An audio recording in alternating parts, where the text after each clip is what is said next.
Selamat pagi semua, Shalom, Ya Ahou. Terima kasih. Perkenalkan, nama saya Christian Putrani Sigule. Saya semester 4 Prodi Teologi di STT Anugerah Misi Nias Barat. Pada kesempatan ini, saya ingin memaparkan kembali tentang tari baluse yang berasal dari Nias, khususnya Nias Selatan, Provinsi Sumatera Utara.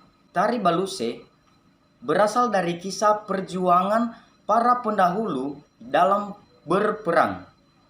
Tidak hanya itu, menurut sejarah yang beredar, tarian ini juga hadir sebagai bentuk perwujudan tradisi masyarakat Nias pada zaman dahulu.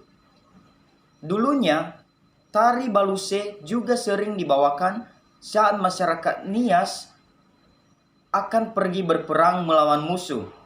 Tujuannya yaitu untuk mengobarkan semangat para pejuang atau pemuda Nias, dan tarian tradisional ini sering ditampilkan dalam berbagai acara penting dan resmi. Contohnya saat penyambutan tamu penting atau wisatawan. Tari baluse atau tari perang berasal dari Nias Selatan, Provinsi Sumatera Utara. Tarian ini melambangkan sikap pemuda yang gagah berani atau pemberani di medan perperangan. Tari baluse sering ditampilkan sebagai tarian selamat datang atau penyambutan tamu. Kini tarian baluse ini atau tari perang ini sering ditampilkan sebagai tarian selamat datang atau penyambutan tamu-tamu terhormat.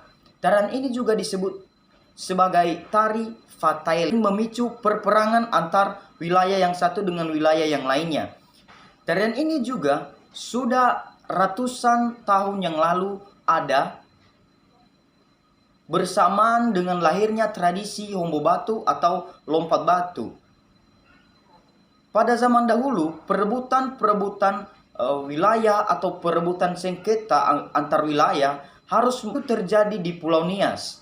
Oleh karena itu, setiap wilayah masing-masing wajib mempersiapkan prajurit atau tentara yang dapat atau yang selalu siap siaga di suatu perperangan dalam wilayah mereka tersebut. Jadi, setiap prajurit ini harus tetap siap siaga. Apapun keadaannya, mereka harus tetap siap-siap. Tari baluse ini dibawakan oleh sekelompok pria yang gagah berani dan perkasa. Tarian ini dipimpin oleh seorang komando atau pemimpin perang. Saat tarian akan dimulai, pemimpin memberi aba-aba kepada para penari atau seluruh para prajurit untuk membentuk formasi seperti formasi saat akan berperang. Dan formasi tersebut sudah kian mereka pahami bagaimana bentuk formasinya. Ada juga properti atau alat-alat yang mereka gunakan dalam tari baluse ini. Misalnya toho atau tombak. Toho atau tombak adalah senjata tajam yang memiliki ukuran panjang 2 meter.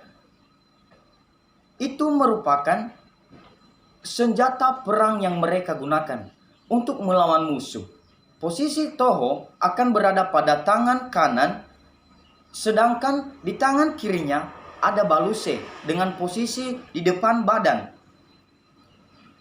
Yang kedua yaitu pedang tologu.